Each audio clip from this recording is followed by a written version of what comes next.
mampifaly miara-batsika ny tokantrano manaraka ny fandarana zosy andraikitry ny olo-pirenena ito fa hita lavitry ny MBS ny tenako.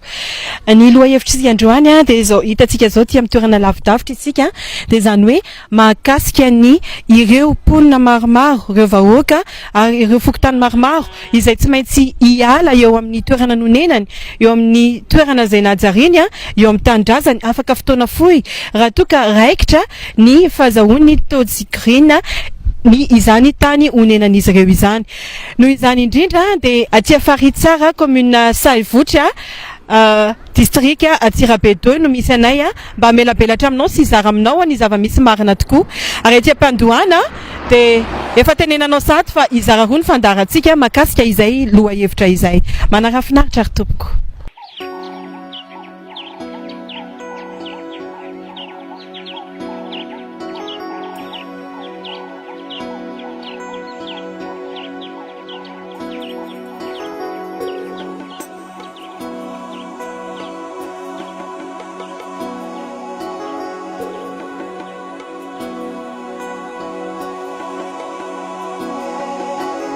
Ao anatin'ilay atao hoe ZES zone économique spéciale izay lalàna efa lany io lalàna io ary ny tena iopanan'io lalàna io dia ny fanomezana lalana ny investisseur na mpamatsy vola anana tany sy ampiasa an'izany tany zany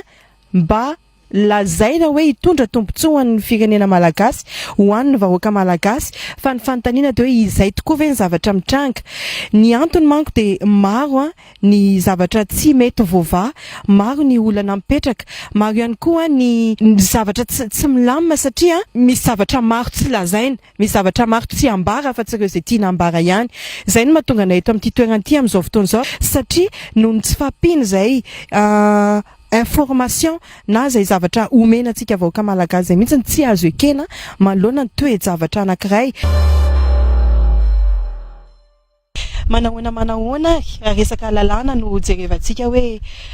manana zo tokoa ve ny fanjakana amin'ny resaka hoe expropriation zany hoe maka ny tanin'ny olona anankiray raha tena utilité publique tokoa le zavatra eritreretiny aminy. Zay aloha dia mahita fa hoe tokony hazava tsara ny fifanaran'ny vahoaka amin'ny fanjakana. Ka noho izany ho anao fanjakana tsy azonao atao ny maka an'ireo tanyreo tompoko, tsy azonao atao reo, atao mazava tsara ny fifanarana amin'ny vahoaka fa raha zany dia efa nitsakitsana zon'olombelona zany. Inona atao expropriation d'utilité publique hoe roasina eo satria tombontsoa-pirenena. Hazavao aminay zany tombontsoa-pirenena zany raha mazava amin'ireo olondreo fa hoe tombontsoa-pirenena dia mety zany fa aminay aloha dia manina io toerana io no hoe io ny safidinany amin'izany voalohany. Faharoa moa ve nazavaina tamin'ireo vahoaka ireo sao dia heverinareo fa bady ny vahoaka fa na tsy nahita fianarana izy olona manatsaina izy zay foana verimberika hoe malagasy manatsaina. Moa ve fa mifanaraka tamin'ireo olondreo nareo ahoana fifanarana ahoana fialana eo dia avy eo tonga dia hoe roasina amin'ny tany izy tsy mety zany tompoko. Ary hazavao aminay vahoaka rehetrarehetra fa tsy ireo ihany Sahanivotry tsy Madagasikara fa hazavao Madagasikara ray manontolo hoe misy tombontsoa-pirenena satria firenena tsy tombontsoany Sahanivotry fa tombontsoany firenena ray manontolo izy io. Ka hazavao aminay malagasy hoe inona ny antony angalanareo an'ireo tanyreo ary manina ny roasina teo ireo olondreo hazavao aminay fa tsy Sahanivotry rery no mandidy no victime amin'io raha io tompoko. Zay mihitsy tsara marianeto fa mazava be ngam'izay teny zay hoe rehefa misy zavatra eritreretina hoe ho tombontsoa amin'ny firenena dia aza le toerana fotsiny konokononao azafena ny information makasika an'izany, azafena le projet fa mba isiny mangarary, isiny le hoe droit l'information pour tous dia mba avoaka le izy omena hatramin'ny détail hatramin'ny atsipiriany. Tsy filambanana zany fa tena zo ananan'ny olo-pirenena tsirairay,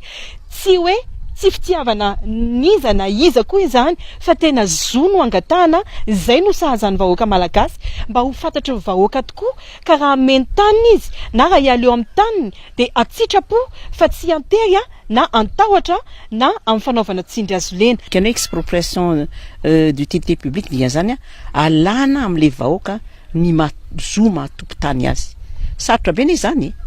nga mora mahalala ny zo matompo tany azy sarotra be zany ka noho izany a mila fandiniana lalina mihitsy a mila fikaonandoha miaraka amin'ny vahoaka ary mila indrindrandrindra tenyerana ary fanekena avy amin'ny vahoaka. Tsara marihana fa ity fandarana ity a de tsy misy idirany politika velively fa tena fiadina tanteraka mihitsy le hoe zon'olombelona izany ny anapiarana zany zon'olombelona izany eto amin'ny firenena ary ihany koa ny amoazana indray ny sainy malagasy fa manana andraikitra izy eto amin'ity firenena ity zay ny maha hoe zosy andraikitry ny olom-pirenena ny anaran'ny fandaharana. Fa ny zavatra mampalahelo kosa de hoe rehefa hita fa miteraka resa be le zavatra de tokony amoraina ny information rehetra mahakasika an'izany zavatra zany. Zao aloha mampieritreritra ihany nazara tsy mahafantatra an'izao 4% ny malagasy mahafantatra hoe io zany a de hitondra tombontsoa ho azy ty zavatra anankiray ity 4% mahafantatra an'izao nazara de hoe ary zay mahatonga hoe ande hoe mba jerena toerana fa vao tonga amin'ny tanàna ianao de menimenina le olona misy ara mandositra anay fa sao de hoe zahay no andeha anamafy le hoe fanisorana azy am'le toerana fa nisorana ny tranony amin'ny toerana hoe de mody lasa mandeha ny sasany tsy fantany akoa hoe andeha mba hijery zay hoe anontany fototra ny lalàna milaza azafady fa ny lalàna foana milaza hoe tsy maintsy ampahafantarina antsipiriny ny zavatra rehetrarehetra indrindra fa hoe ity ny tany alaina ity ny tanindrazana alaina ka de tsy maintsy ampahafantarina antsipiriny ary tsy maintsy tenyerana amin'ny vahoaka malagasy tsy amin'ny olon'ireo ihany fa mitsika vahoaka ary tsy maintsy ampahafantarina any Madagasikara manontolo hoe ary misy tany zay atao anaovana zao de hitondra tombontsoa atsika malagasy, hitondra vola ho atsika, hitondra investissement ho atsika. Zay zavatra hoe andao ara jerena fa sao de honhony zany zavatra zany. Kanjo moa de tena io tokoa fa tena ao le izy ary mbola horenareo ihany ny vavolombelona fijorona vavolombelona toy ny sasany amin'ny olona zay mipetraka teo amin'ity tanàna ity.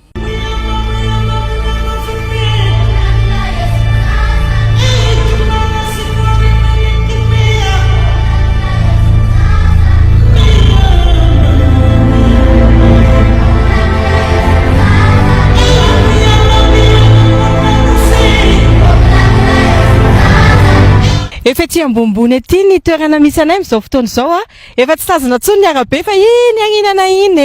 iny lalana diavinay teo lavitra de lavitra tokoa sady makamakainy zay no misy ponina ny taninay hoe inona marina natonga le anara-tanàna hoe Faritsara satria mahakasika Faritsara ty reportage fanadiadiana zay ataontsika androany ity. Tanimbary farihy tamin'ny Andrenamponomerina nataony tolo taloha zaly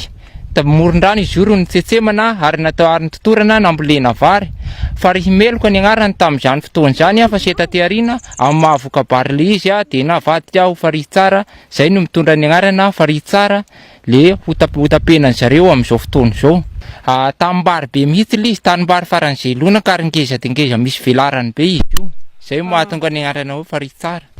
Ny zavatra hoe mahakalaza amin'ny Faritsara moa de misy ny hazo aloha anakiraiky ao faran'izay malaza ny kesika misy ny hazo vavety de vavety sy ny kininina ao zay zany ao agnatin'ny faritra Faritsara de ny harena kibony tany misy ny volamena ao agnatin'io faritra io faritra tena ao agnatin'ny voasarona barazy io mihitsy misy ny volamena io tena io mihitsy zany fagnampina fiveloman'ny Faritsara manao volamena mihitsy mitrandraka eo mihitsy zareo. Na izao ary misy mpitrandraka volamena ao amin'ny toerana io amin'izao. Io mihitsy ny voasarona ao agnatin'ny raha ny deviana ny temanjareo azy de ao agnatin'io mihitsy ny faritra misy ny arena kibony tany io ny fambolena vary sy ny hazo manontolo zany tapina lasa ambony de ambony mihitsy zany raha ny filazan'zareo ary any mamono poniny maro de maro mety foko tany telo izy io mety ndray sarona.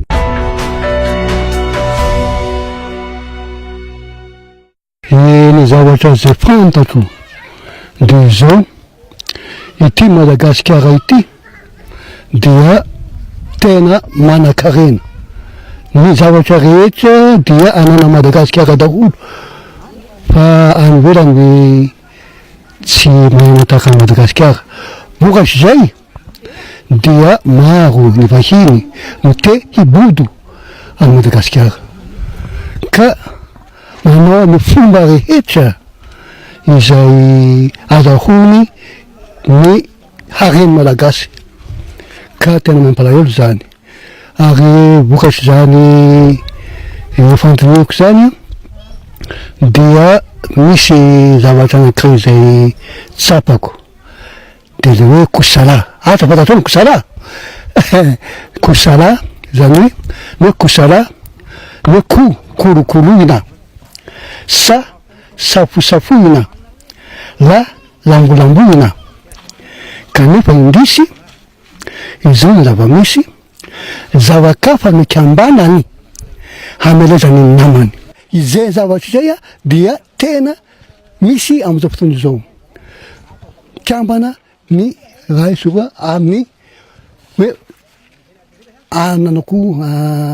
intiry tombotsoa fa tsy mampaneninahy ny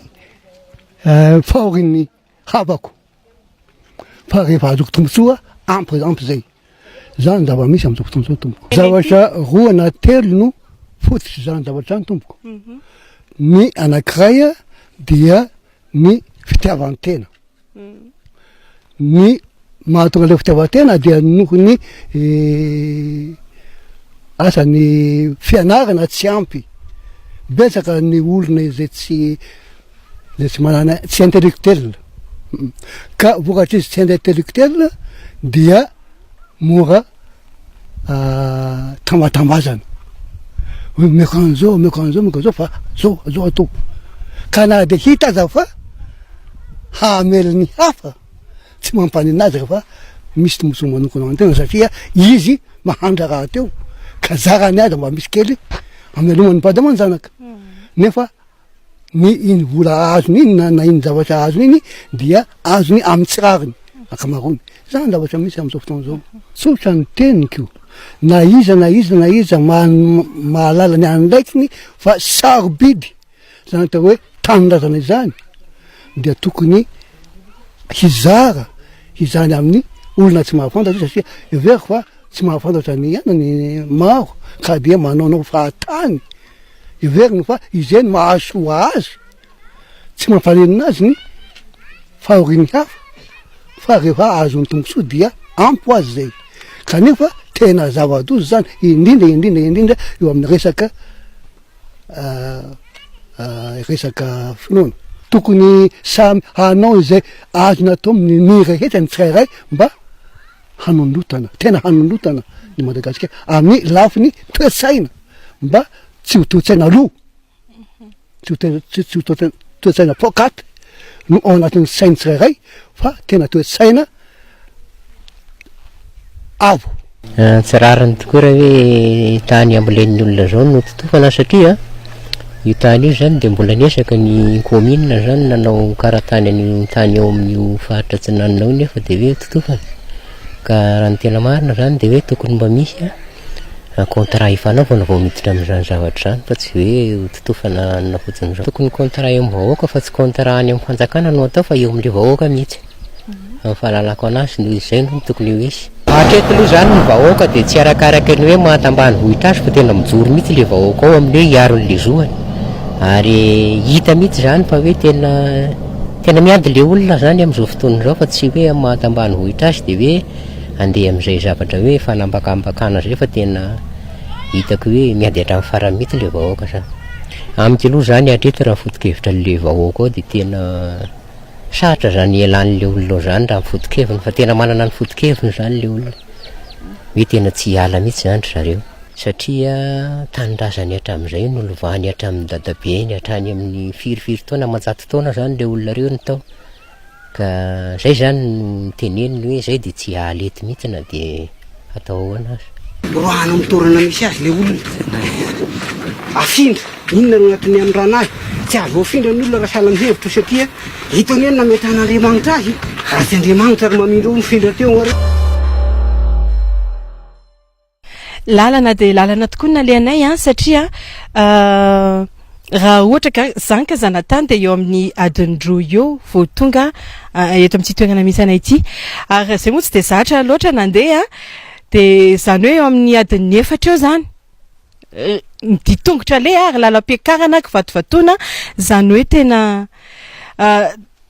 tany tsy ho hitan'ny fanjakana mihitsy raha tsy fanjakana tena manana finiavana andeha amin'izany tany zany na koa hoe olona manana tombontsoa manokana ka dia ho tonga aty amin'ity toerana ity.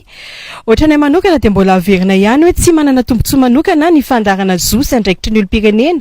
raha tsy ny anao ny adidiny sy andraiky ny amin'ny maha olom-pirenena azy dia ny ampafantatra ny vahoaka hoe misy ny zo ananan'ny vahoaka amin'ny tany misy anazy. Dia ihany koa ny anoro sy ampianatra amin'ny vahoaka hoe raha toka ho asoriny eo amin'ny taniny izy dia mila manaitra sy mampafantatra azy zao fandaharana zao hoe tena tombontsoa tokoa ve ny elany eo amin'izany tany zany, zany hoe ny andaozana ny tandrazany, ny andaozana ny fonenany, ny andaozana ny mety hoe fasandrazana, ny andaozana ny volo sy fanajariana izay efa natao ataona ny maro. Fa ihany koa raha hoe tena fanatsahana amin'izay ny tombontsoa dia hoe inona ary ny fifanarahana tokony ho atao, tokony ho inona ny zavatra ny atsipiriany tokony ho hita amin'izany fifanarahana zany amin'ireo izay olona mifanaraka aminy, zany hoe ny mpamatsy vola zany ohatra mba tsy isian'ny fanambakana. Resabe ny resaka tany tatoato momba an'izany hoe fanalana olona eo amin'ny tany zany, anisan'izany ny resaka hoe farihy tsara. Mbola nampimenimena anay tena mpiandohana ny fiblokena ny information izay mahakasika an'izany, ary tena manaitra ny tompony andraikitra izay eto amin'izao fandaharana izao hoe rehefa miteraka resabe re le izy dia mba avoay le information hoe mba isiny mangarara tanteraka, isiny zany hoe mazava aty amin'ny fisainako, any amin'ny fisainan'ny vahoaka izay antefany zany, fa amin'ny fisainan'ny malagasy rehetra tokoa hoe tena hitondra tombontsoa azy ny zavatra atao eo, fa tsy fanambakana toy ny efa fahita mazatra, toy ny efa fatao eto amin'ity firenena malala sy mamitsika ity. Amin'ny mampiaro ny zon'olombelonay manokana dia mampafantatra izahay fa tena manana zo accès à la terre ny malagasy, zany hoe manana zo ny olona tsirairay avy anana tany. Ary raha-pahatsiahivana ihany koa dia ny malagasy dia mpamboly, ary ny 80 isanjaton'ny malagasy dia mpamboly, zany hoe fampitomboana ny tany eo ampelantanan'ny malagasy, ny fanampiana azy ireo ahatonganana tany maro ka amboly sy amokatra maro no tena vahaolana akaiky indrindra amin'ny fampandrosoana ny firenena, fa tsy ny fanalana ny tany izay efa eo aminy na ny famindrana azy indraika amerina indray izy amboly, amerina indray izy anajary ngambany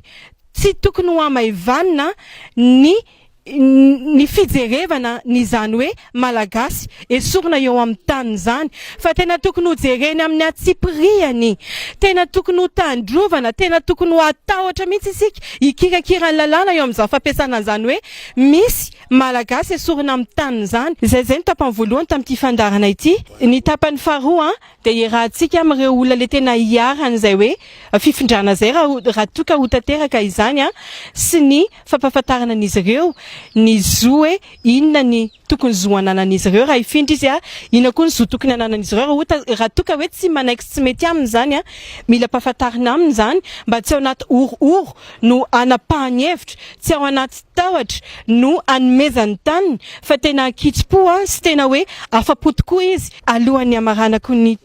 ty fandarana ity dia reny sary hitanao rehetra teo reny tena tsara Madagasikara, tsara ny firenetsika, zay mahatonga ny olona miazakazaka, zay mahatonga ny vahiny midodododo, zay mahatonga ny vahiny maro be tena hoe te onina, te hiasa, te hanao zavatra eto amin'izany firenena izany. Ka mino fa tsy tsika malagasy tompony tany indray no tsy tiany azy, fa tena ho sarotiny, ho sari-piaro amin'ny tanitsika tsika ary tena tsy anakalo vola, tsy anakalo zavatra hafa n'izany tandrazana malala antsika izany. Mirary soa anao tompoko dia amin'ny heriny toy izao indray. Veloma mandra-piaona.